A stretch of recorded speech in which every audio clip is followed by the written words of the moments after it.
time to play ball. Welcome to the podcast with no limits. Whether it be sports, current events, or random thoughts, this is the place to step in and stay a while.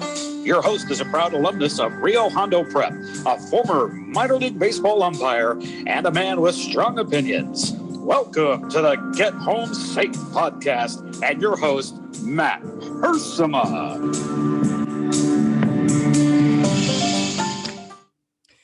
Hey guys, and welcome to another episode of Get Home Safe. It is Monday, June 7th. Almost got ahead of myself there. June 7th, 2021. Thank you so much for tuning in today to the Get Home Safe podcast. Whenever you're listening or watching us on YouTube, don't forget, for those that are maybe new to the podcast or are used to listening, that we do have a YouTube channel. And you got to look at my ugly mug, which is kind of weird. And I always struggle to kind of get the lighting just right here. Try to come up with, a new hat or new shirt or something. And today I'm definitely wearing my NCAA umpire hat here in honor of so many of the guys, so many of the boys, all the my buddies out there who umpired the regionals this weekend across the country. I never got to work a Division I regional, but one of the true honors for me was working a Division II regional back in 2018. So that's how I landed the hat. But I've been watching so many college baseball games over the weekend, watching my buddies work. And it's a lot of fun for me to see guys work in big games, guys that I know personally, and just so much fun. So congrats to all of them. And I've been watching, like I said, so much college baseball over the weekend. Can't get enough of it for some reason. A little easier to watch maybe when you're not an umpire and not having to stress out about the games and such. We're going to get to the regionals and talk about all of that because I am, I don't know, I'm weird that way. I like the college baseball postseason. Over 100 games in 4 days. Most of the regionals are finalized already. They have been decided with some sweeps of the regional, double elimination and such. But there's today, it's game 7 Monday. There's like, what is it? I think 6 or 7 game 7s, winner take all regional title games, basically, that I will be tuning into and some great ones. So I'll get to all that in a second. Break down the regionals, kind of look back on some of my predictions from earlier in the week, last week that was, regarding who would come out of each regional, all 16 of them. I got the TV on right now. Looks like there's a rain delay in Mississippi, another one in Florida. Southern Miss and Old Miss are supposed to be playing here shortly in a regional title, and then South Alabama and South Florida are playing each other in a regional title down in Gainesville in Florida that no one saw coming. So again, we will get to all of that at some point here in the show. We have a Suds with Studs segment that I want to get to. Last week was Memorial Day, last Monday anyway, and I talked kind of what Memorial Day means to me, paying tribute to everyone who's fought and died for this country, right? Well, so I didn't do one specific Suds with Stud, Suds with one specific guy or a group of people that I usually do. So we are going to do one today, and it is June 7th. It's one day removed, but D-Day, June 6th, 1944. June 6th remembrance was yesterday on Sunday, and for those of you that don't have that date in your mind, I mean, there's just a few dates in this country that you should be aware of. 9/11 is a big one. June 6th was D-Day, when not just America but the Allied forces went into Europe to liberate Europe from the Nazis and tyranny and World War II. December 7th, Pearl Harbor Day. That's a pretty important day to remember when we lost so many people. So June 6th, I mean, I went into all the Memorial Day specifics really last week, but kind of, what guys might have been thinking and going through in different battles throughout American history and everything. But D-Day is a big one, man. D-Day, those guys jumping out of airplanes behind enemy lines the night before the landings themselves, coming off the landing craft and facing certain death with machine gun fire and mortars, trying to get through, water up to your waist in water and get through that as machine guns are pouring down on you on a sandy beachhead. I mean, it's just, I stop and think about the guys who were so terrified, probably throwing up, probably crying a little bit, praying, um, begging for their mothers, whatever random thoughts they were experiencing at the time before those doors opened in those boats, knowing very well that they never were going to stand a chance. And it was just a matter of the Allied forces that just kept pushing troops off those landing crafts. That was the only way we were going to get through there. And the first few waves just had no chance. I mean, all the boats, all 40 guys, or however many guys were in each landing craft, 50, 100, I don't know, just wiped out each and every one of them until eventually we just overwhelmed the Nazis there on the shores of France. So never forget D-Day, an incredible moment in history. The greatest, what was it? The greatest amphibious landing in world's history, or something like that. I don't know all the, I'm not totally prepared, but always remember D-Day, man. June 6th, 6/6. It's easy to remember. And I always think about the guys who, man, the guys who survived it too. What an incredible um, story to tell. If you even would want to tell that story, I don't know. That would seem like something you probably keep to yourself. But with all the bloodshed there on D-Day, we have to count our blessings, and we have to remember moments in history and days like that. That really, I think, put things in perspective. We live in this society now where everybody complains about everything and life's so hard and this and that. And yeah, I know it's a little extreme. I'm talking about landing crafts at D-Day, but it makes me not complain as much. Not like, you know what, 36 years old, a lot of these guys who in D-Day were on those landing crafts, jumping out of those airplanes. I mean, they were half my age. They're 18 years old guys, 19, 20 guys that were, doing what they felt was necessary, fighting evil. And I can't say it enough. I think about World War II, that generation, so much, so often. My grandfather fought in World War II. And so it's, we are slowly kind of losing them, or have lost a lot of those veterans just with old age and everything.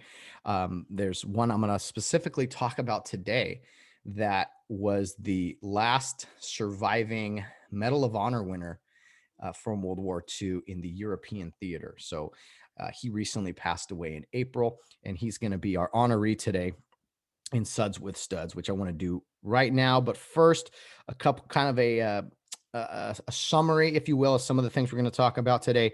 I'm going to break down the regionals. I'm going to talk about the Mayweather Paul fight in boxing from Sunday night.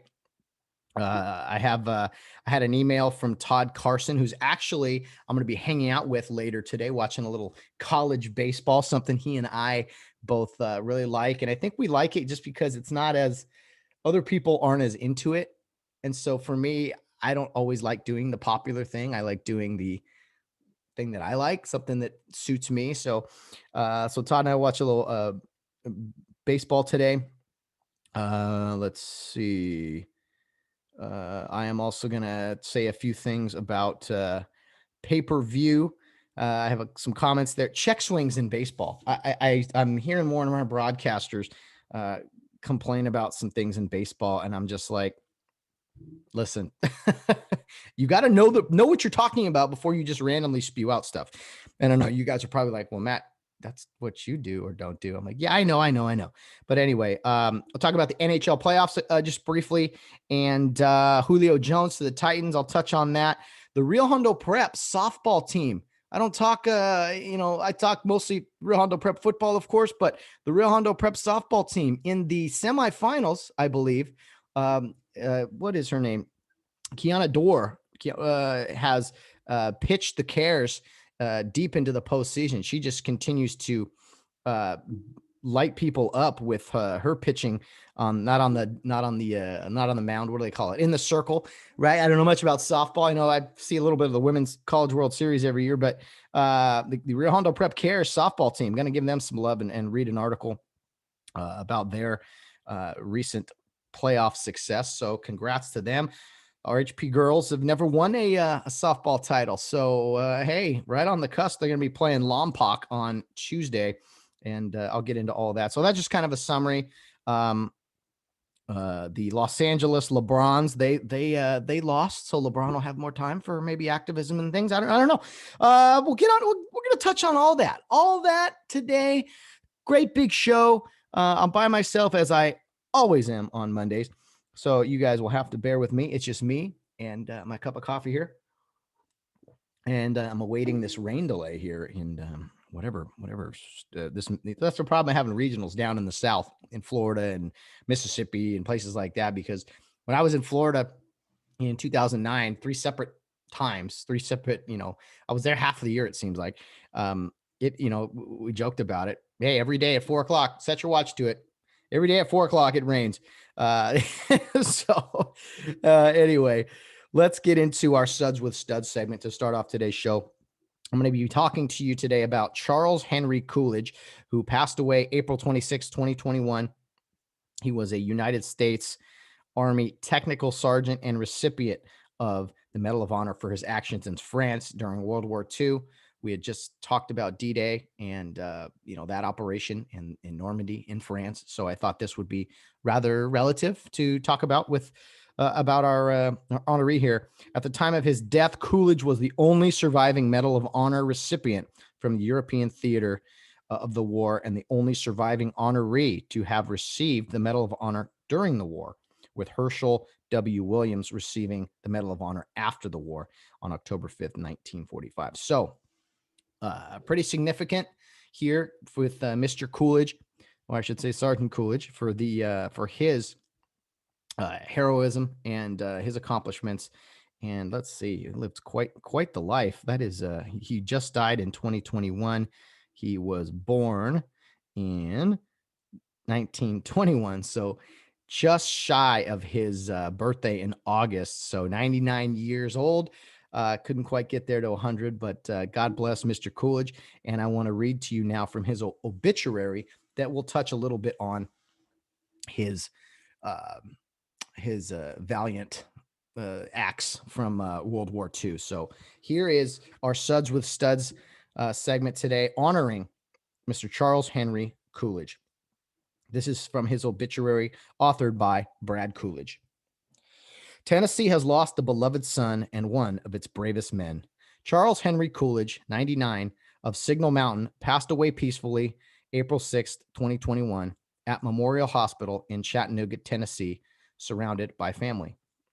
He was awarded a Bronze Star and a Silver Star in 1944 and the Medal of Honor in 1945 for his remarkable bravery in battle while serving with the 36th Infantry Division in North Africa, Italy, France, and Germany during World War II. In 2006, he was belatedly awarded France's highest military decoration, the Légion d'honneur, Legion of Honor, by officials of the French consulate. Charles was born on Signal Mountain, Tennessee in 1921 and was the son of the late Walter Parlin Coolidge and Grace Irene McCracken Coolidge. He graduated from Chattanooga High School in 1939 and went to work in the family business as a bookbinder at Chattanooga Printing and Engraving. On June 16, 1942, he entered the Army and after training in Georgia, Alabama, and North Carolina, was sent to the European front in the spring of 1943. He saw service in North Africa, Italy, including the infamous crossing of the Rapido River and the Battle of Monte Cassino in early 1944. Also seeing action in France and Germany, and was part of the first American division to invade Europe during the war. On May 25, 1944, he landed at Anzio with the 36th Infantry Division and helped open the gates of Rome for the Fifth Army. It was for his gallant actions at Anzio that he was awarded the Silver Star. He, along with the rest of the 36th Infantry Division, was then pulled out of Italy, and the division landed on the beaches of southern France in August 1944 to begin their march toward the Siegfried Line. In October 1944, just east of the small French town of Belmont-sur-Boutain, after securing their objective and leading a section of heavy machine guns and platoons of men, Technical Sergeant Coolidge ran into an enemy force in the woods, estimated to be an infantry company supported by tanks. There being no officer present, he immediately assumed command of the combat group and advanced in the open, calling for the enemy force to surrender. The enemy answered immediately with automatic weapons fire, and instead of taking cover, Technical Sergeant Coolidge immediately began to get his men dug in and coordinated a counterattack. Over the course of 4 harrowing days, the enemy launched repeated attacks against the position, while Technical Sergeant Coolidge walked up and down the front line in direct line of fire, leading, calming, and reassuring his men, most of whom were fresh recruits. Outnumbered and outgunned, the small combat group was able to repeatedly repel the enemy force due to Coolidge's adept leadership. As the fighting carried into the 4th day, German reinforcements arrived and 2 tanks advanced on Coolidge's position. It became apparent that the enemy would overrun their position, and Coolidge directed an orderly withdrawal, being himself the last to leave the position.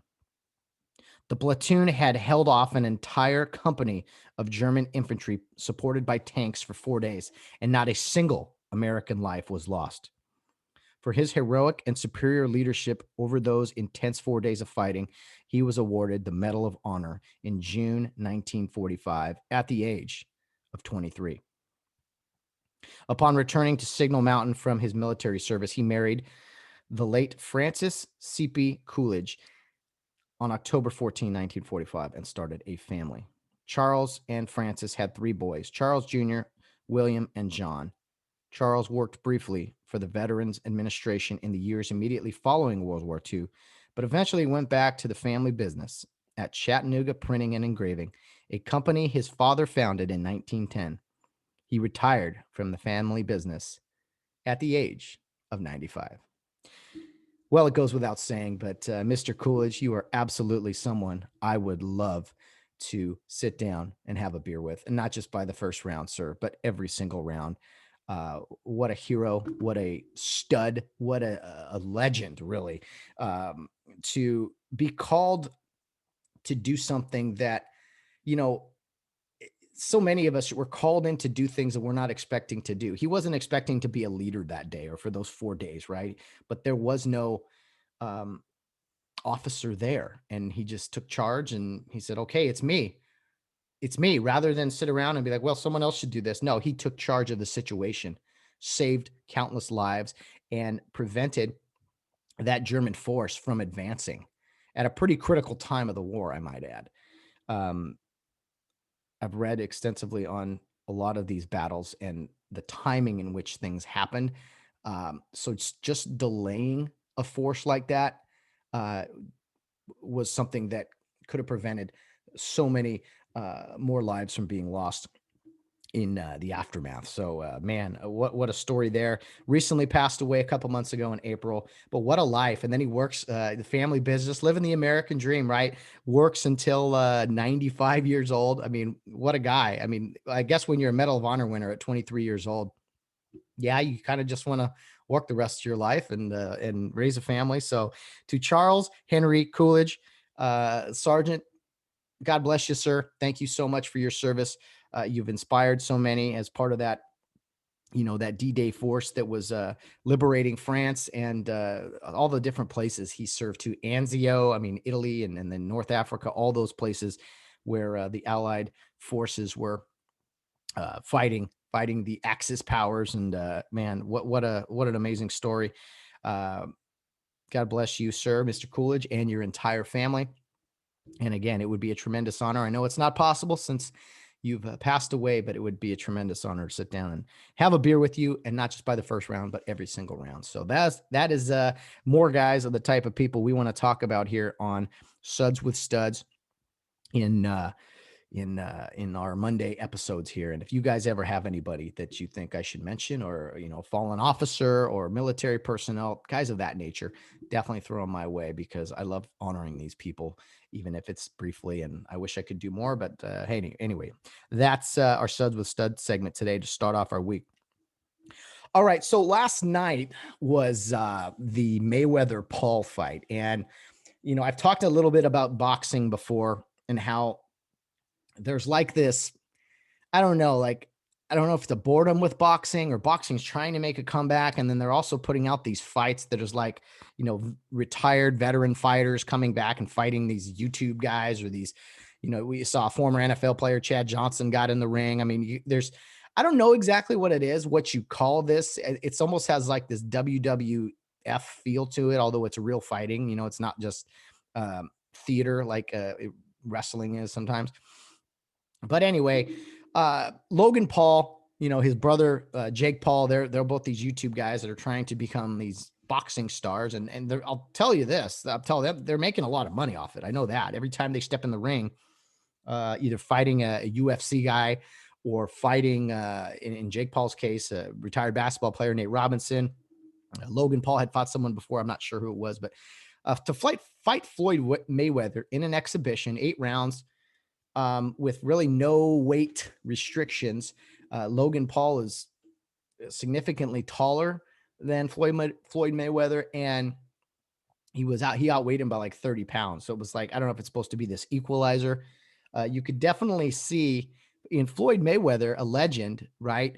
50-0 in his career, and arguably one of the best boxers of all time. To come not out of retirement really, but to fight in an exhibition that doesn't really count. I mean, the fight went the distance. And for that, I think that was a victory for Logan Paul. He looked exhausted after a couple rounds, where Floyd Mayweather, and the limited experience I've seen in him, is he kind of, tactically is kind of figuring guys out. He's very defensive. And then his head movement and dodging, and, oh man, bobbing and weaving, man, what a defensive fight. I think he's still got it. I don't know if he could still fight a guy at his weight, a professional fighter, I should say, at his weight class. But he seemed to be doing okay with the bigger guy, a guy who doesn't have a ton of professional experience in Logan Paul.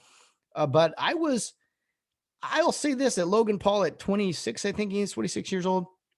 He's got some skills. He's got some talent. I'd like to see him go up against somebody who's in his weight class. I think he'd probably get clobbered in that sense.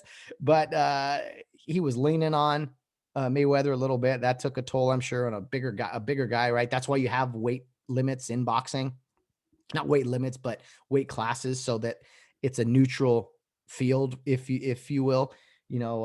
That's why little guys don't fight big guys. I mean, there's just too much going on. There's too many elements to it. So Logan Paul went the distance, and I think Mayweather was a little surprised by him. Logan Paul looked pretty winded. Mayweather looked like, I don't know, like he's ready to fight another fight. I mean, the guy doesn't age much. I'll give him that. And it was cool to see him back in the ring. Again, one of the greatest of all time. And Jake Paul, I mean, he was outside the ring tweeting and shouting and doing all these things. Also, the Paul brothers are pretty obnoxious, but they're running with this thing. They're making some money. Maybe it's making a joke of boxing. I don't know. But a lot of people tuned in. I know I did. And a lot of other people did. So it's intriguing a little bit, at least for now. And I don't know what I think there's going to be more of this. There seems to be a market for it, an audience for it. People maybe who are bored with regular boxing, that are like, wait, who's fighting who? Wait, I was out at a restaurant Sunday night. Yes, an actual restaurant here in California. It was quite amazing. And I had the early fights on my phone, and even the waitress who was coming by, she kept saying, how's the fight going? Did it start yet? Like, she knew, and she didn't strike me as a big boxing fan, but she knew probably the Logan Paul side of things, the young YouTuber going up against the legend, Floyd Mayweather. So there was some intrigue, and I want to move to my next point here, but I asked I called ahead to another place and said, "Hey, are you showing this fight tonight?" And uh, the lady on the phone says, "No, we've been asked like 100 times that today. We're not getting the fight." And I thought to myself, all right, pay-per-view.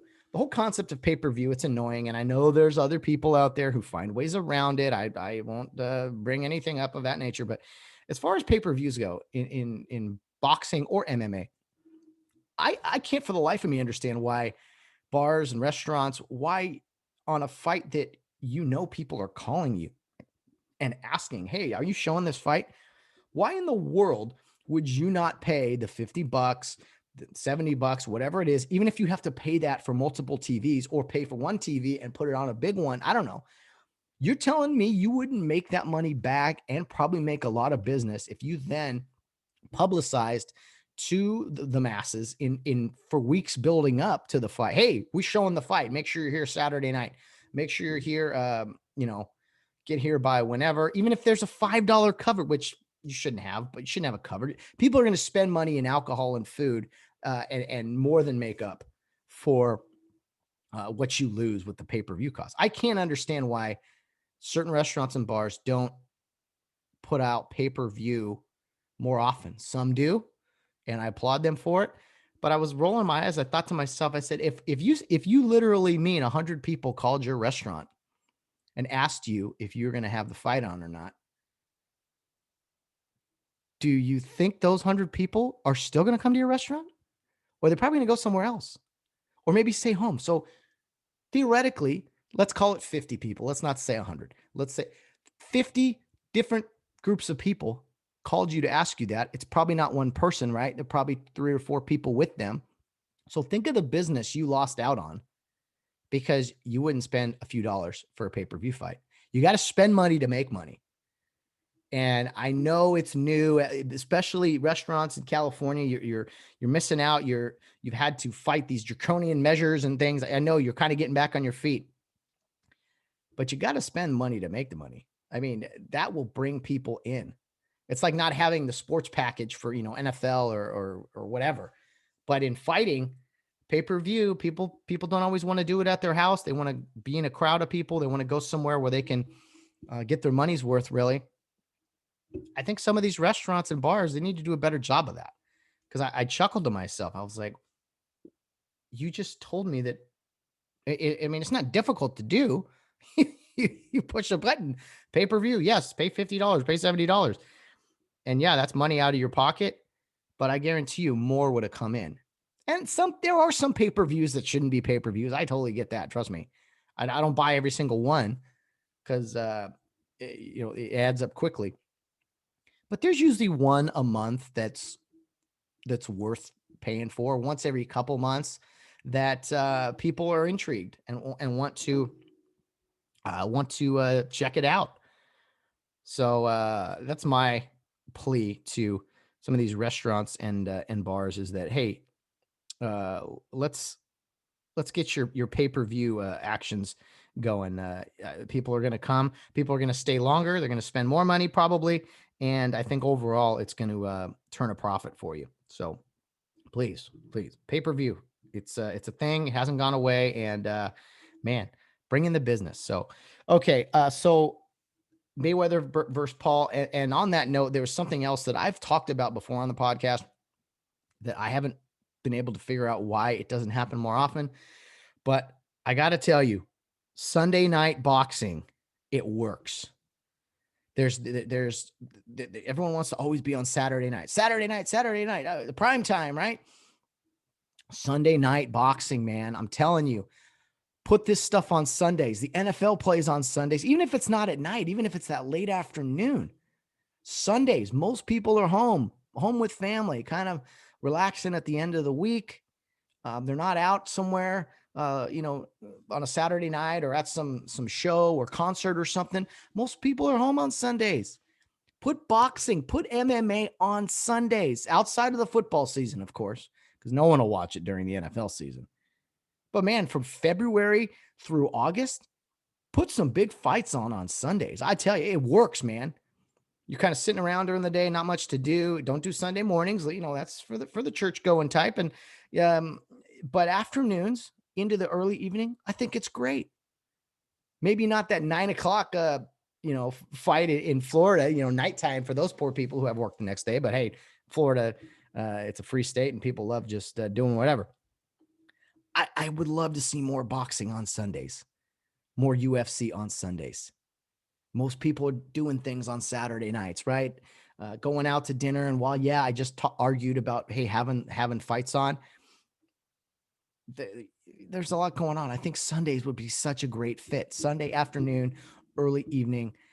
It was great. I was like, I like this. Sunday night, Valerie and I were watching, and I was like, we went and had dinner, watched a little bit on the phone, got home, watched the main event, and everyone was happy.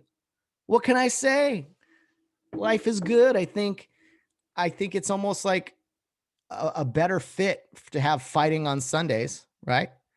Worship the Lord first, and then watch some people fight each other. How can you go wrong? It's great. Let's see more fighting on Sundays. I don't know who I'm talking to, who's going to listen to me, but boxing, MMA, Sunday night boxing works. People are home. Most people, even if you work, because people like me work Saturdays, and there's a lot of people that work Saturdays, but I would say a majority of people are off on Sundays. Most every business out there is off on Sundays, minus restaurants and things. So I think I don't know. They should try it for like a few months to see if the numbers and the ratings and the viewing is better.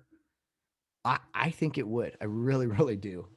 I like Sunday night. I'll watch anytime, Thursday nights, Wednesday night, whatever. But I thought Sunday it was really fitting, and it fills that void of the NFL, right? For 8 months out of the year, there's playoff hockey, there's playoff basketball, there's golf. I know, big events, races, NASCAR races. There's baseball, usually day games on Sundays.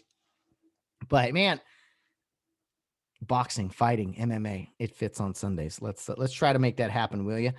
All right. I got a contact from my good friend Todd Carson, who recently he listened to one of the recent podcasts regarding the fast food draft I did with my roommate Mike Jarbo. And Todd had some thoughts. Todd had some random thoughts. First of all, he sent a video of Madison Baumgartner and Joe West, who had their stare down. He wanted my reaction and kind of breaking that down with me and Bill Barnes. So we're going to do that in the show. I'm actually going to record with Bill Barnes later today also. So it's a full Monday. It's a busy day. So look for that as one of the topics for Bill Barnes and I. But Todd wrote in here, because even before the fast food draft I did with Mike, I talked about some hot dogs and how I thought the Dodger dog was extremely overrated.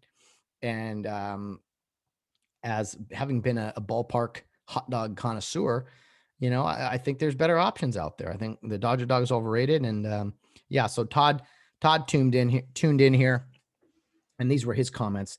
Todd Carson, random thoughts. He goes, I agree with you on the Dodger dog and Del Taco. UC Irvine has the best ballpark hot dog. I agree with you, Todd. I don't know if they still do, but there was a time when the Del Taco, the UC Irvine hot dog, that's a fun thing about college baseball is the concessions are pretty good. Anyone who's been to a Cal State Fullerton game will talk about the kettle corn, right? Or the Philly's best, those cheesesteaks that they made right there, or that cookie and ice cream. I don't know what you call it, but it's two cookies, like a sandwich with ice cream in the middle, made fresh right there. So those are some great things that in ballpark food. But yeah, UC Irvine, definitely a really good hot dog. And one thing Todd and I do that a lot of people out there will probably think we are ridiculous for doing is we go mayonnaise on the hot dog. Yes, mayonnaise. I know. It's crazy. We're lunatics. I think we started that with the cardiac dogs, those hot dogs that are made on the street, with after sporting events and things at the Coliseum or Staples Center. You got people out there with the little carts grilling up hot dogs and onions, probably totally bad for you, but we called them cardiac dogs. And I think we started putting mayonnaise on dogs there. But UC Irvine, great dog. UC Riverside, I believe, had a pretty good hot dog. Not a fan of Long Beach State. Not a fan. And not to discriminate against the other big league club here in Southern California, but nothing about the Angel hot dog. The Angel Stadium hot dog was very good either. But yeah, UC Irvine, I don't know what it was. Really, really good hot dog. Okay, here's what Todd said. Additionally, he goes, Krispy Kreme should have been one of your top drafts picked, and so too Philly's best. Todd, I can't argue that. I think an umpire needs to admit when he's wrong. And in lieu of the draft there, yeah, I was wrong. And after the draft, I talked to Mike about a few things. I was like, how did we forget this place or that place? And Philly's best was one of them. Todd Carson and I go get a lot of Philly's best when he's in town. And I was like, how did I forget Philly's best? Cheesesteak on a hoagie. I mean, oh, so good. Yeah, I totally forgot about that. And then another one was Fazoli's. It's like pretty good Italian food, fast food. Really, really good. Krispy Kreme. I don't know what else you get there. I mean, the glazed original donut is amazing. It's hard to eat just one dozen, but yeah. So I hear you, Todd. I hear you. And now I let you down. Chiba Hut. For those of you that don't know what Chiba Hut is, CHEBA, Chiba Hut. Mostly down in San Diego. It's a sandwich shack. It's got some amazing sandwiches.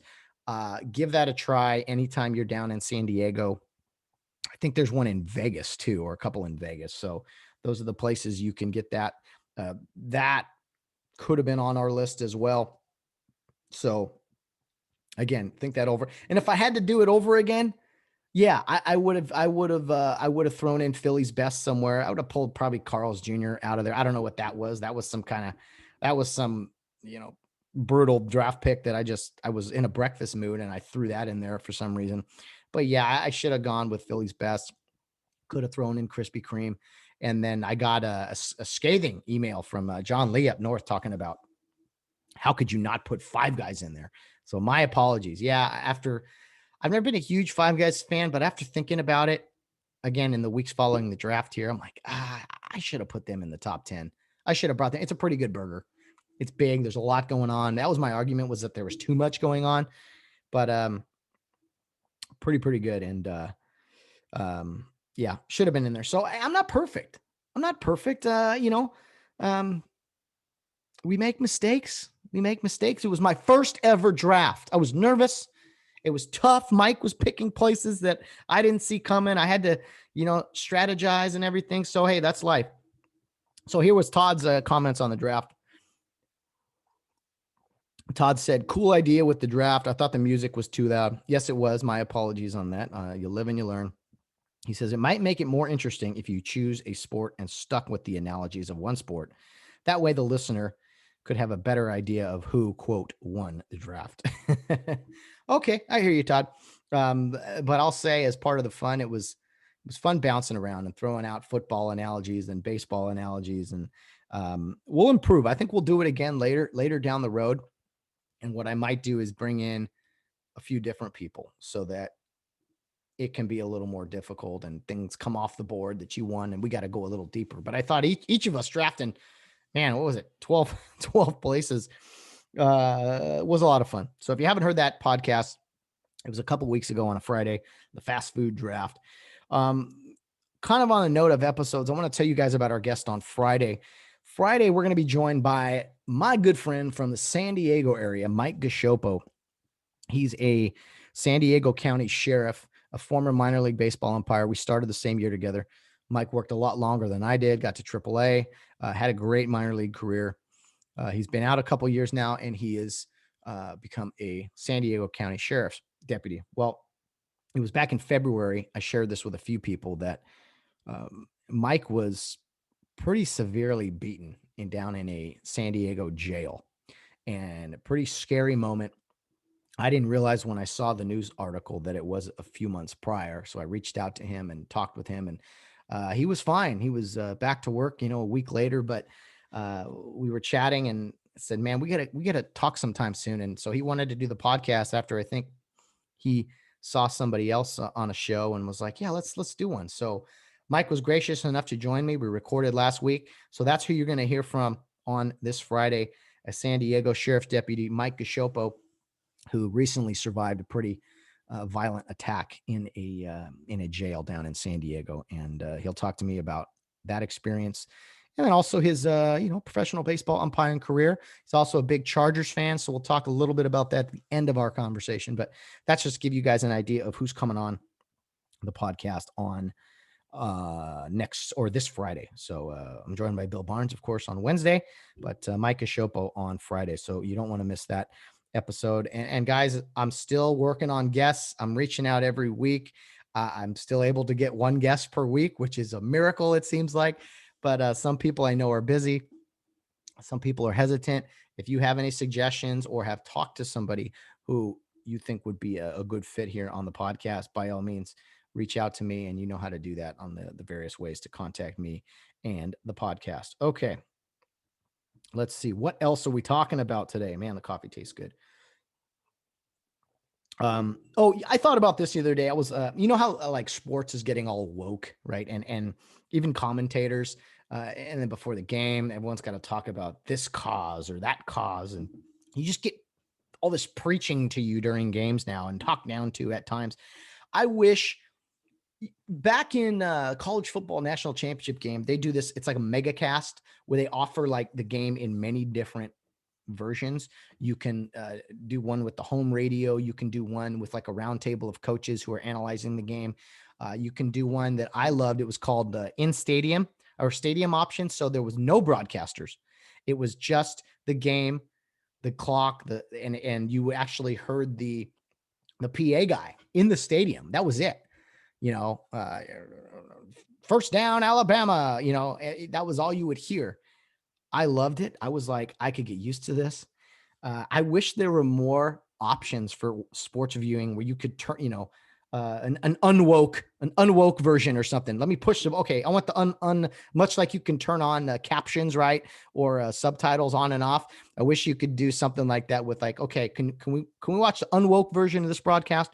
I was thinking about that the other day, watching some sports, and they were talking to me about something or other. So I was like, you know what? Life would be much better if we could just watch a version of sports where I don't get talked down to about how horrible my country is or whatever.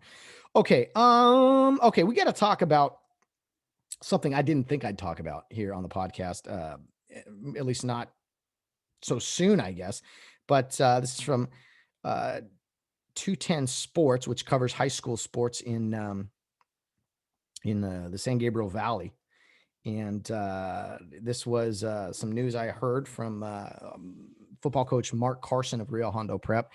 He tweets this out, and the Rio Hondo Prep softball team is playing some good ball and has advanced to I believe it's the semifinals. They've advanced to the semifinals and are going to be playing Lompoc on Tuesday, team from way up in Central California. Quite a ways away. I don't know if it's home or away for the Rio Hondo Prep Cares. The Lady Cares have played some great softball, and it's really in large part to their pitcher, Tatiana Four, who has just put up tremendous numbers in the playoffs. I mean, it just shuts teams down.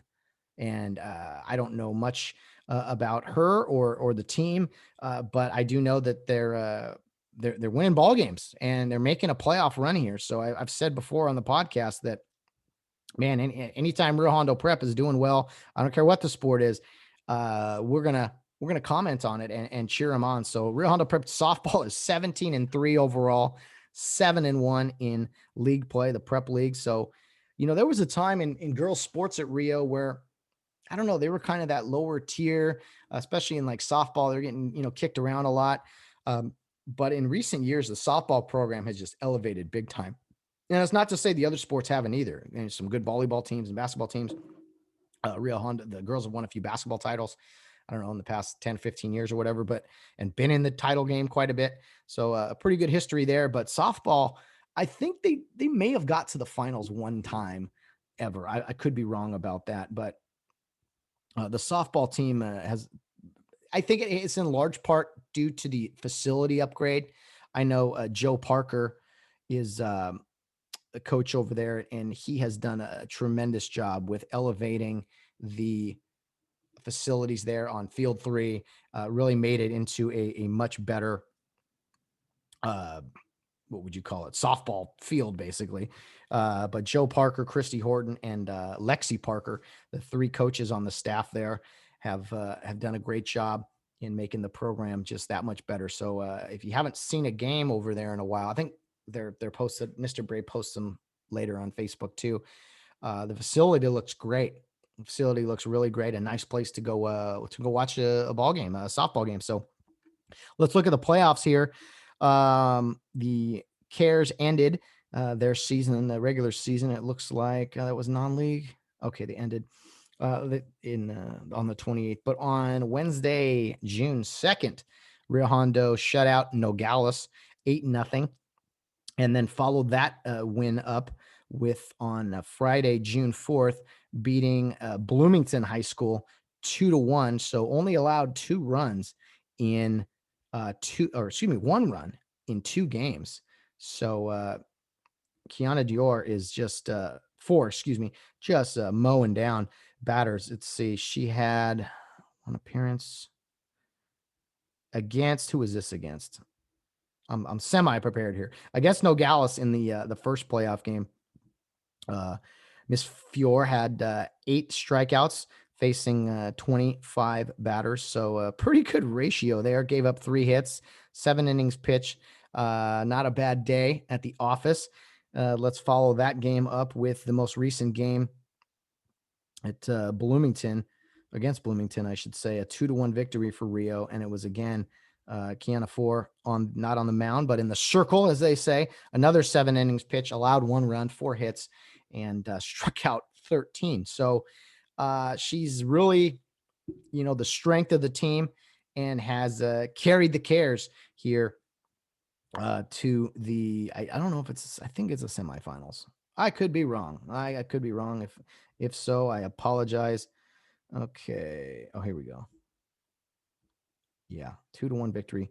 It was her 15th win, by the way, with another complete game shutout, and not a shutout in this time, but yeah, the Rio Hondo Prep softball team in the playoffs upcoming here against Lompoc. So, however you're gonna follow the Lady Cares out there. Let's see. Okay, no, he advanced to the quarterfinals. So Rio softball advanced to the quarterfinals with a 2-win. Okay, so Tuesday, tomorrow is the quarterfinals. So a win away from the semifinals, and I'm not sure if Rio's going to have to travel or not. But if they travel, Lompoc's a pretty tough drive. That's a really far away. So hopefully they're coming down here. But either way, we wish the Cares luck as they continue forward in their softball journey here. Man, that would be awesome to bring home a title in softball. There hasn't been one hung yet. A few years ago, the Rio baseball team, they won their first CIF baseball championship. So in recent years, Rio Hondo Prep has won their first boys basketball championship, their first boys baseball championship. Actually, the boys appeared in the CIF final game in boys volleyball. That was new. And then Rio Hondo, the girls right now, pursuing the first softball championship in school history. So we're wishing them luck. We'll be pulling for them. I'll be checking my phone on Tuesday for score updates and everything, but always pay tribute to my alma mater, the Rio Hondo Prep Cares. And again, I'm a proud alumnus and somebody that is always going to talk Rio sports, no matter what team is doing well. If one team is doing well, we're going to give them some love, and yeah, good luck, ladies. Go get them on Tuesday. We'll be pulling for you, as well as a lot of other fans and alumni from all over the country. So I hope next week I'm talking again about some more Rio Hondo Prep softball. We'll talk one way or another if they lose or not. But if they win, we'll definitely be a little more excited and wishing them great success in the future. Okay, some things that occurred in sports over the weekend. Julio Jones in the NFL was traded to the Titans. It was surprising to me that he's only traded for like a second and a third round pick or whatever. He clearly wanted out of there. I don't know if this makes the Titans all that much better or not. That team is still based around Derrick Henry.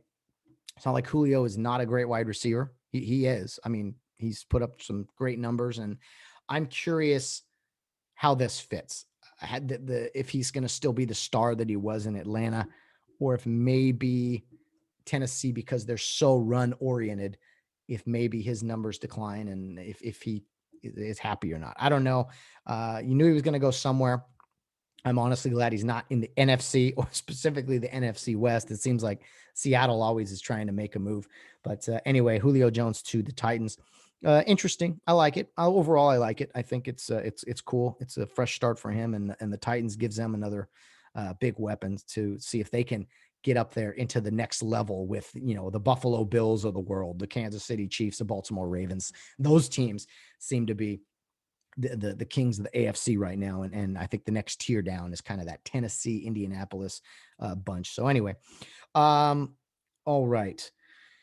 The NHL is in the round 2 of their playoffs, and we'll break those series down right now. But the big news over the weekend was that the NHL has finally come to an agreement with the Canadian government in the sense that they are going to allow NHL teams to cross the border. Which, remember, American teams have only played American teams, and Canada teams have only played each other in the 7-team Canadian division, and now they are going to be able to, in the conference finals, Stanley Cup semis, finals, whatever you want to call it, they're going to be able to cross the border and play each other. So this is from CBS Sports. I want to read to you briefly. Quote, while sports in the United States have returned to a state that resembles their normal operations pre-pandemic, sports across the border in Canada remain heavily regulated as the Canadian government continues a more conservative approach in response to COVID-19. That's posed a problem for the National Hockey League, but a way has now been cleared for the Stanley Cup playoffs to proceed without major issues. According to a report by Emily Kaplan of ESPN, the NHL has reached an agreement with the Canadian government that will allow for teams to travel across the border between the U.S. and Canada, beginning with the semifinals of the Stanley Cup playoffs. NHL teams traveling to Canada from the United States will now be able to play in the country, but will have to arrive via private jet, be subject to daily COVID testing, and remain in the modified quarantine bubble where they have no contact with the general public. So you kind of knew or had hoped that this would eventually happen, come to terms, right? Because just playing, you can't have the Stanley Cup playoffs without crossing the border. So they got to it. And I don't know why this couldn't have been figured out earlier. It's not like you were magically going to come up with some solution. It was going to be, okay, we can cross the border, but you guys got to stay in your hotel room. You've got to be in this bubble. Like, you could have done that, heck, probably at the beginning of the season. Anytime you cross the border, extra strict bubble guidelines. I don't know. But they got it done. So that's good. Right before, as the second round is kind of wrapping up here, and we can have somewhat of a normal NHL postseason, NHL Stanley Cup finals. Because again, remember, as I told you before, it's been since '93, I believe, where since a Canadian team has won the Stanley Cup. So they're going to get a pretty good shot at it here, being in the Final Four anyway. And we'll see what happens. So to round 2 we go. Catch up as of Monday morning in the NHL playoffs. The Boston Bruins and New York Islanders are tied 2 games apiece. So game 5 is today in let's see, in the afternoon. So that's something to watch if you're looking for something good, kind of that East Coast flavor there. Montreal, they lead the Winnipeg Jets, my beloved Winnipeg Jets. They lead them 3-0. So that series is probably over. Although we've seen some comebacks in the NHL before, right? Down in the South, the Carolina Hurricanes, or is it the Carolina stuff? I always mix up the Florida Panthers and the Carolina. It's not the Carolina Panthers. That's the team. It is the Carolina Hurricanes. That's the NFL team. Okay. So the Carolina Hurricanes and the Tampa Bay Lightning. Tampa Bay leads 3-1. So game 5 is on Tuesday afternoon there for us hockey fans. And finally, the other series out west, the Las Vegas Golden Knights and Colorado Avalanche tied at 2 apiece. Game 5 on Tuesday as well. So some pretty good series still a lot of good hockey left. And man, games 5, 6, and 7 upcoming for some of these series. I mean, what's not to love about it? After, let's see, probably Tuesday. So by the weekend, we should be down to the final 4 of hockey, and that will include one team from Canada. So big things ahead. Really looking forward to more playoff hockey. I saw there was a vicious hit. I can't remember the game. I can't remember, but dude got clocked and dropped, and it was an illegal hit, and the guy was suspended and this and that. He was carried off on a stretcher, but I was super impressed as a fight is breaking out right next to the body on the ice. One of the referees skates over there and just gets in between the guy like on the ground who's unconscious or whatever, and just kind of made sure that the scrum didn't spill into him. I was like, it was super quick thinking, quick acting. Whoever that referee was, man. And those NHL referees are just, they are studs. Whatever they're paid, it's not enough.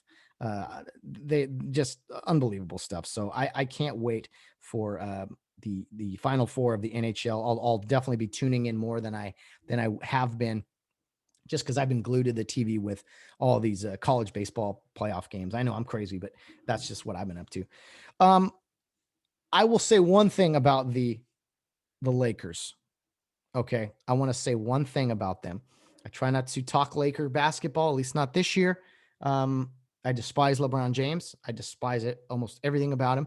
And, he once again has now again, every time LeBron loses in the playoffs, it's not his fault. It's not his fault.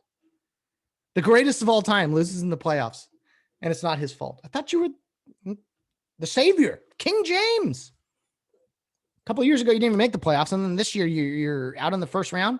Maybe if you spent less time in all your activism and stirring up things, maybe be a little more successful. I don't know. Maybe.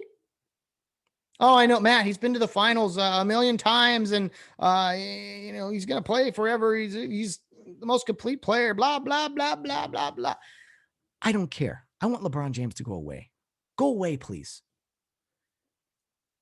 Go away and stop with your false narratives of but Matt, he created a school for kids. Okay, cool. Congrats, man. Way to go. I'm so glad he's out of these playoffs. But which pains me to say. I had a saying a couple years ago when the Lakers signed LeBron, and this is before even more recent events with him, where I just, as soon as he signed, I'm like, oh man, there goes my Laker fandom. I don't like the guy. You can't despise. I'm not like these Dodger fans who they hate the San Francisco Giants but love the San Francisco 49ers. Like I can't still fathom that. But I am not a guy that is just, they're on my team, so I love them. No. Plenty of guys on teams that I've rooted for that I do not like and have been tempted to step away from the fanhood before. But when LeBron James signed to the Lakers, I was like, nope. I like the Lakers more than I like LeBron. And I will not have him tarnish the legacy of the Laker greats before him by him being, one of the Laker greats. He's not a Laker. He's a Cavalier. And anyway, but with LeBron James and the Lakers, people were like, "Oh, Matt, you're just I don't know what you would call me for being a Laker fan and then stepping away." But my big thing, because when Donald Trump was elected president, everyone's like, "Not my president, not my president." So I kind of echoed that statement. I was like, "Not my Lakers. This is not my Lakers. My Lakers are LeBron-less." So when he's gone, I'll probably be back. But with the NBA in general, I am not interested in the least. But I do want to say something about Laker fans. Not all of you, but some of you are extremely annoying. And it was very predictable. And I want to say Laker fans probably do this worse than Yankee fans, worse than Cowboy fans. Yeah, those are the teams probably. Whenever the Lakers lose a playoff series, you see more posts about Laker championships than probably when Lakers actually win championships. I feel like Laker fans are so insecure, they can't just accept a loss. Yeah, my team got beat.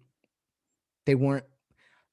Laker fans have to post, 17-time world titles, and they got to list all the hey, yeah, Clippers, you still don't have one of these. Oh, Phoenix Suns, yeah, you beat us, and it's all this us and we talk, which is hilarious. But like, come out of the woodworks defending like the history of your team. It's not about history. When you lose in the playoffs, like the two teams don't get matched up in the playoffs and they don't look and say, wait, how many world titles does this team have? Okay, they have 17. Okay, this team has one or none. Okay, yep, we're going to advance the team with the more championships. They have more championships. They should advance. And don't even play the games. It's not a contest of who has the better history. Playoffs are about current history, present events, playing a game between or a series between two teams to determine who's better that day or in that series. But Laker fans, it's just it's like you get broken up with a girl or something, and then I don't know where I'm gonna go with this analogy. This could be bad. You get broken up with, and then you're like, yeah, well, I dated someone before you. What? What are you talking about? If there's a debate as to who the greatest franchise is in NBA history or something along those lines, then by all means, yeah. And if you want to proudly wear all the Laker championships on your chest or your back or wherever, hang a banner, that's cool. But for goodness sake, when you lose, don't be that guy. Yeah, well, more championships than you. You sound like a child. Just lick your wounds and look forward to next season. I just hate this petty attitude. So stupid. It's so stupid. Like, okay, cool. Yeah, you have a great history. One of the great NBA organizations. But to sit there, go, well, it's like to make you feel better. It's like venting to try to make you still relevant, I guess. And it's like, Laker fans, your team's out of the playoffs. Out of the playoffs. Sure, you can sit there at the end of the night and just, what would make you more happy? Sitting there on the bed, in the edge of your bed, staring at a blank TV with no Laker playoff game on because they're out of the playoffs, and just thinking to yourself, man, 17 championships, though, it's pretty great. Or to physically be watching your team play in the playoffs, pursuing an 18th championship. It's just, so Laker fans always do this. Like, look at social media whenever the Lakers lose in the playoffs, and it's like, yeah, well, 17 championships. I'd much rather root for a team that it's like, stop it. You sound ridiculous. You sound absolutely ridiculous. My Rams have won one Super Bowl, and it was in freaking St. Louis. All right. A very proud, fun day, but I don't, at the end of every season, yeah, well, at least the Rams have won a Super Bowl. I don't do that. I want them to win another Super Bowl. That's the whole reason you watch games. You don't watch games because you're like, yep, them Yankees. My Yankees have won 27 World Series or 20, whatever it is. Dallas Cowboy fans, oh, that's bad too. That's bad. 5 Super Bowls and haven't been relevant in 20-something years. And I truly do mean that. I respect their fans who are in Dallas, I guess, because I went out there and it was one of the best experiences ever for me, was being out there in Dallas watching a game. But anytime the Cowboys lose, yeah, well, talk to me when your team has 5 Super Bowls. Oh, okay. Navy football, and God bless the service academies, they used to win national titles too. But I wouldn't go as far to say, Navy football is right up there with Alabama. recent relevance matters, I guess is my point. And I know the Lakers won the world championship last year in the bubble. It was great for the city, I guess. Hated seeing LeBron win another championship. But recent relevance matters. And you can't, I love history. It's important to learn from history, whether it be sports, whether it be military, wars and just significant events throughout history, and even mistakes throughout history. You learn from those things. But this whole concept of like, can you imagine, say, I don't know, say the U.S. goes to war with someone here, and I hope not, but let's say they go to war with someone here in recent future. Recent future, is that a word? In the near future, man, I'm all over the place. See, when you're by yourself, you ramble, your throat gets dry. Anyway, they go and they just get absolutely obliterated. Let's say, I don't even know. I don't want to promote any kind of big war or anything, but say the U.S. went in there and then they lost and they were like, yeah, well, you know what? We've won a lot of other wars. Okay, yeah, that's true, but you just got destroyed. That's an example. I don't know if it's a good example, but yeah, Laker fans, you drive me crazy, and I understand why it's annoying from other people around the world of basketball. I am a Laker fan. All right. I've taken some time off from the Lakers. I should say I was a Laker fan. I'm not a fan of anyone right now in the NBA. But man, when you lose a game, I think that speaks like ultimately. I always look at the bigger picture in society with all that. And I'm like, what does that say about us? What does that say? It's like this. We're trying to feel good. Maybe it's a way for some people to suppress their feelings, or I don't know. Losing hurts. Losing sucks. I hated losing more than I liked winning. I've always been that way. And I understand that it's hard, and it's a game. As I grow older, like I'm watching, I'm like, these are just games. It doesn't really matter. It's fun to watch. It's fun to cheer. But even when your team wins, like you're happy in the moment and maybe for a week or so. And then it's like, you remember, oh man, when my team won the championship, that was a great feeling and it's a fun memory, but life continues to go on too. But I feel like some people are so, they're so invested emotionally that they just want to feel better. Like when the girl, okay, maybe this one's better. The girl breaks up with you and, you talk with your friends and you're just like, yeah, she wasn't right for you anyway. Well, they never said that in the moment, or maybe you even felt that, but you like to make yourself feel better. You're like, yeah, I'm better. I'm better. Moving on from her or whatever. Another example. I'm not a big dating expert guy. I haven't had that much experience, but those seems to be the analogies that work for people. Laker fans, get it together. Just accept that you lost. You lost. Phoenix Suns were better. Don't get into a look at me contest with how great your history has been. Don't be that guy. That's sad. That's weak. It's weak. Be better than that. Be better than that. I'd like to think you're better than that, but I'm not so sure. Clean it up. Clean it up, Laker fans. It's not good. Laker fans always do this. And if you don't believe me, just look for it now. Look for it now that I've said that. All right. Finally, on to the NCAA Baseball Regionals.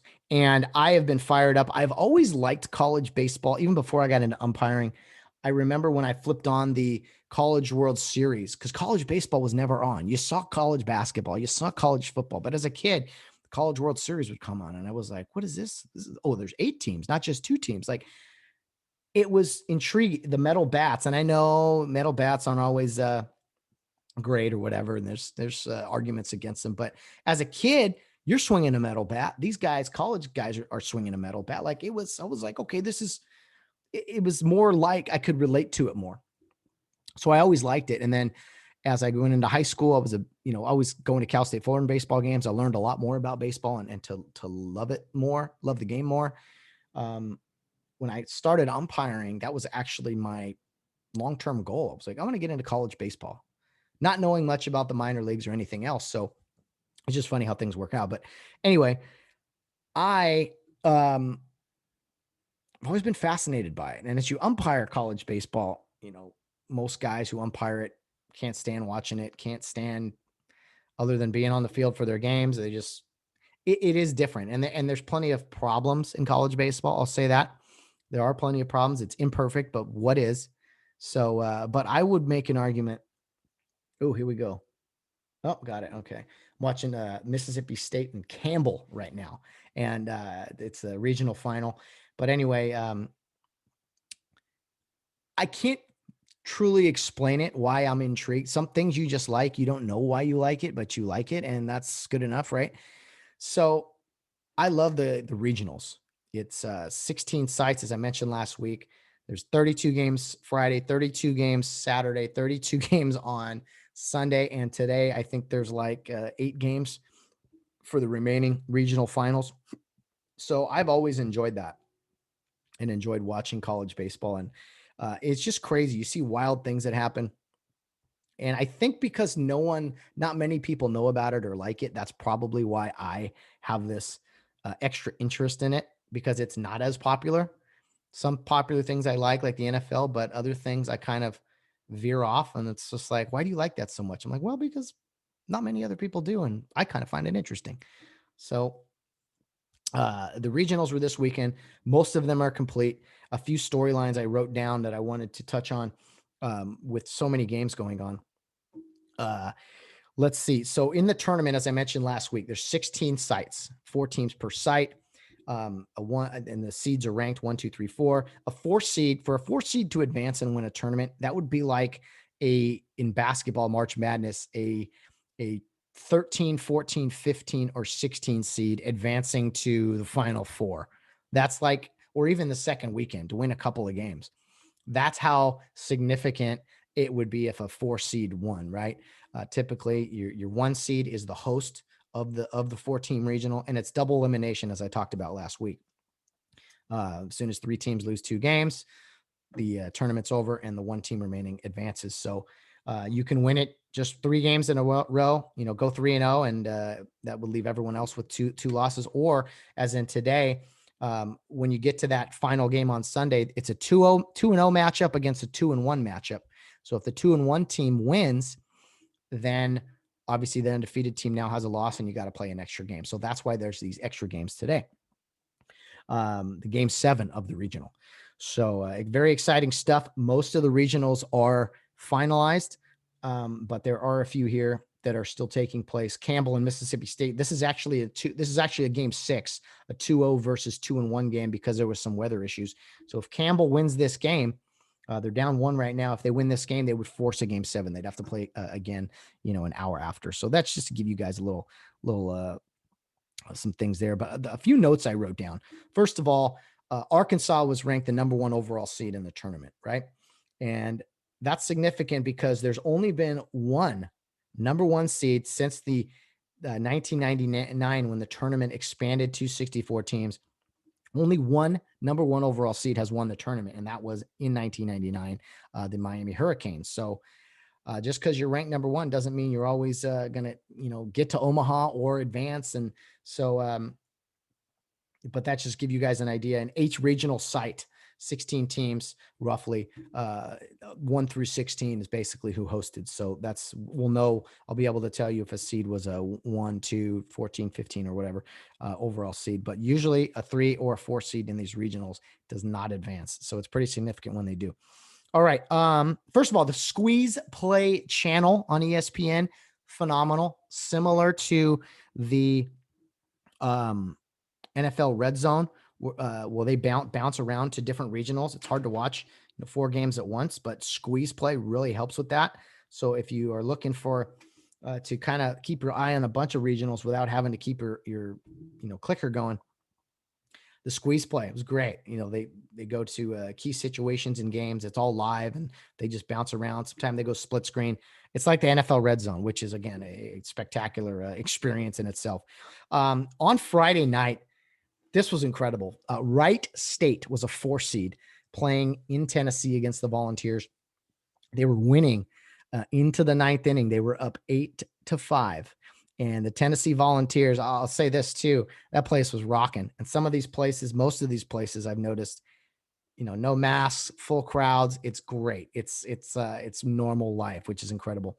But anyway, Tennessee was down 8-5 going into the bottom of the 9th over Wright State. I mean, Wright State, a 4 seed, was going to take down a number 1 team. And sometimes that happens with great pitching, right?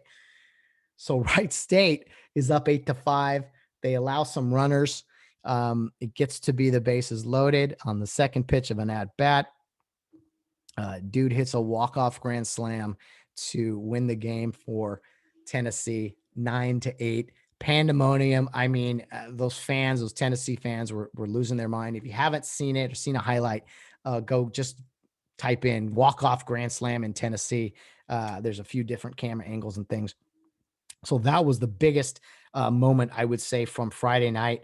Wright State just had their hearts ripped out, and they would ultimately end up losing the next days to be eliminated. But they had Tennessee, they had the home team down to their last few outs, and a walk-off grand slam, which you don't see too often, where a team is down 3 runs and hits the grand slam. Maybe you see a grand slam when a game is tied or something like that.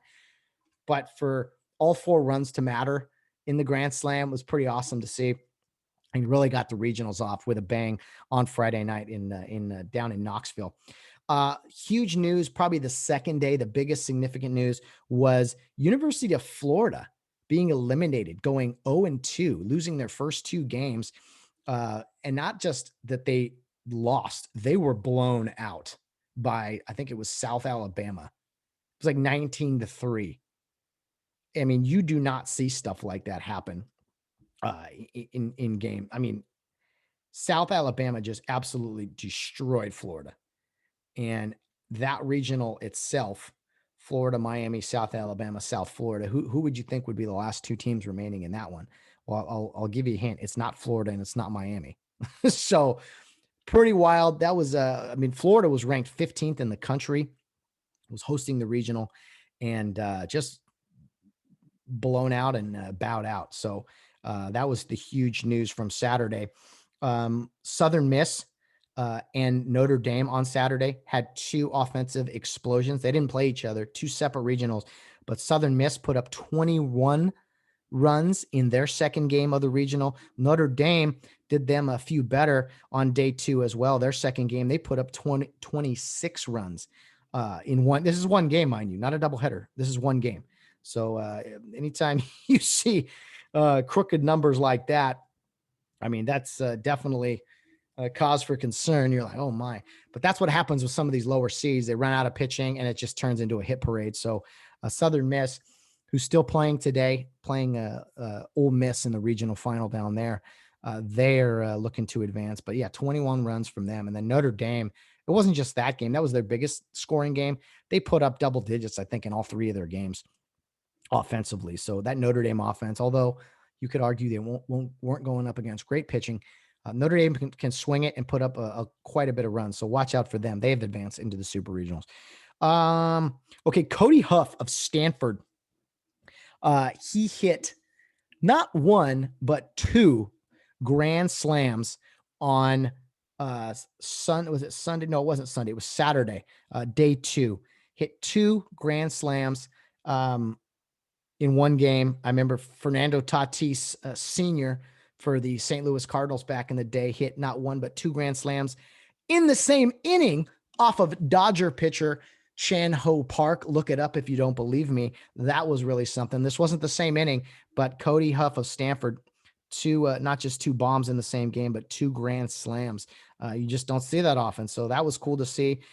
Campbell and Samford, not Stanford, Samford played in a game. I wrote down this score just because it would look like a football score. 16-13. Campbell won in advance and now is in the regional final here with Mississippi State. But that was crazy. That's a long game. That's tough, right? They won by a field goal. Must have been a long one there. So Campbell wins 16-13.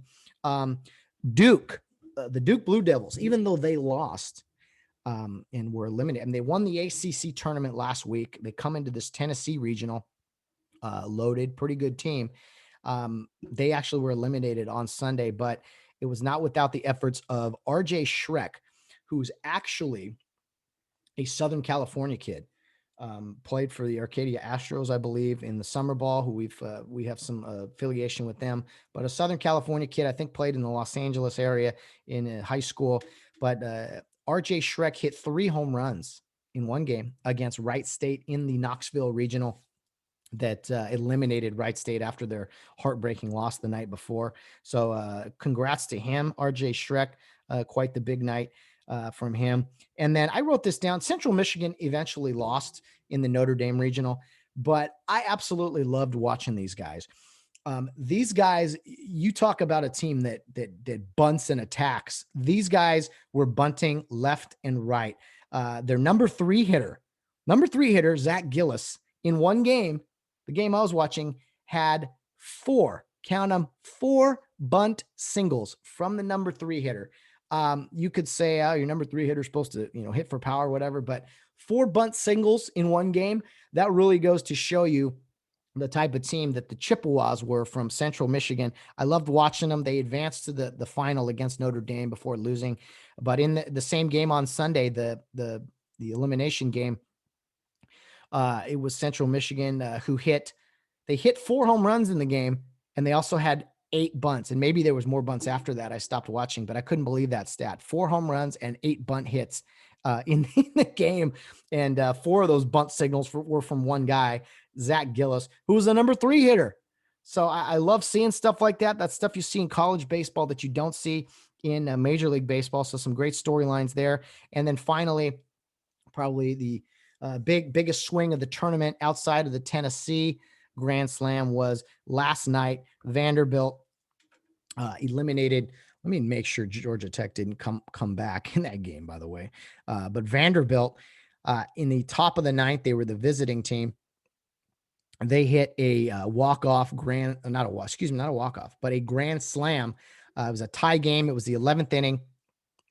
And Georgia Tech fell to Vanderbilt 14-11. It was, I think it was 9-9 when I was watching it.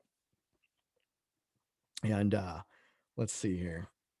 It was 9-9. So Vanderbilt hit a grand slam in the 11th and put on another run. Georgia Tech tried to score a couple there, but did ultimately lose 14-11. That game was on really late at night, and that was the last game of the regionals on Sunday. Vanderbilt advances with a grand slam in the 11th inning. Real big swing there from them, so they advance. And now I'll go regional, but those are just some crazy stories and some things I wrote down that I was like, man, I love the regionals, crazy stories. I'm still watching more here. We'll get to what's ahead here in a second, but let's go through each regional here individually. Remember, I did make some predictions. Not all of them came true. I'll say that. Okay. I wrote down, I said, okay, Arkansas, they are playing game 7 today against Nebraska. Arkansas is 2-1, Nebraska 3-1. So that game is on later today. Winner take all. That regional will play the winner of that will play the winner of the Louisiana Tech regional. That was North Carolina State. I believe I took the Wolfpack. I could be wrong. I'm trying to remember. I should have probably listened to the show, but North Carolina State did sweep the regional 3-0. So they advance to the supers, and they'll be facing the winner of Arkansas, Nebraska, who plays later today. All righty. Stanford up in Northern California, pretty scrappy UC Irvine team won 2 games on Sunday to force game 7 later tonight. Stanford beat UC Irvine on Saturday night by I think it was 12-2. Stanford came back, beat South Dakota State, blew them out on Sunday afternoon, and then beat Stanford Sunday night to force the extra game. So UC Irvine, the Anteaters, 3-1 in the regional, facing Stanford, who is 2-1. Later tonight, ESPN 3 or something or other. That's going to be a great baseball game. Looking forward to that. Texas Tech, they swept their regional 3-0. UCLA advanced to the tournament final after wins over Army and North Carolina. avenging an earlier loss to North Carolina, but couldn't get over the Red Raiders. So Texas Tech advances, and they will face the winner of that Stanford Regional. All right, Arizona, the Wildcats down in Tucson. What a sight this was Saturday night. Arizona against Grand Canyon, who's from Phoenix. Full house, packed place, packed house down there in what was it, High Corbett Field, I think was. Just absolutely incredible scene. Great baseball game. Tucson or Arizona eventually won the game, but Arizona swept this regional. They beat Santa Barbara on Sunday night to win the regional. Santa Barbara put up a little fight in the tournament, went 2-2, but Arizona was just too strong. In Mississippi, the game that is coming up here shortly, Ole Miss is the host. They are 2-1. They're playing Southern Miss, who beat them last night to force the extra game. Southern Miss is 3-1, winner take all game there. That is upcoming. That's going to be one heck of a ball game. Looking forward to that. The winner of that regional will face Arizona in the Super Regionals next week. All right, so we move to Carolina. East Carolina won their regional 3-0, beating Maryland in the championship game last night. Charlotte and Norfolk State were two other teams there that had two losses rather quickly and were out of that regional. I talked about Vanderbilt winning their regional, hosting their regional on a grand slam. Sunday night, Georgia Tech made it to the championship round, but had to win two and couldn't win one. So Vanderbilt advances and will play East Carolina in next week's Super Regionals. All right, we go back to Texas, the Longhorns. Other than Arizona State, I thought this regional was pretty soft, although Arizona State did not get to the championship game. It was Fairfield. Yes, the hotel chain. No, the Marriott Fairfields. No, they advanced to the tournament final, but lost to Texas. So Texas swept right through 3-0. And that takes us to the Florida regional that is completely upside down and backwards. Florida, the top seed, loses their first two games. They're out. The Miami Hurricanes, great tradition there. The 2 seed, they lose 2 games. They go 1-2. They're out. South Alabama and South Florida are playing a winner-take-all game later today. They had to finish up game 6 this morning. South Alabama winning a couple of games to force that extra game today. So South Alabama at 3-1 against South Florida at 2-1, playing later today, winner take all. Nobody saw that coming. A 3 and a 4 seed playing in the regional final, and the winner of that gets the opportunity to go to Austin and play the Texas Longhorns next week. So keep your eye on that regional, kind of a Cinderella type run here for one of those two teams in South Alabama and South Florida. I mentioned the Notre Dame regional. They swept their regional 3-0. It was Central Michigan, the Chippewas, the feisty guys bunting and running all over the place that got to the championship game. I originally picked Michigan in this regional, and the Wolverines went 0-2. So shows you how much I knew. I think I had picked Florida to win. I had picked Texas to win. Vandy I'd picked to win. I think I picked, did I pick Maryland? I took East Carolina. I took Ole Miss. I picked UC Santa Barbara to win the Arizona regional. That didn't happen. Picked UCLA to win. I picked Irvine to win the Stanford regional, so maybe that might happen. I think I took North Carolina State. Anyway, I should have been saying that along the way. Only a couple left. Bear with me.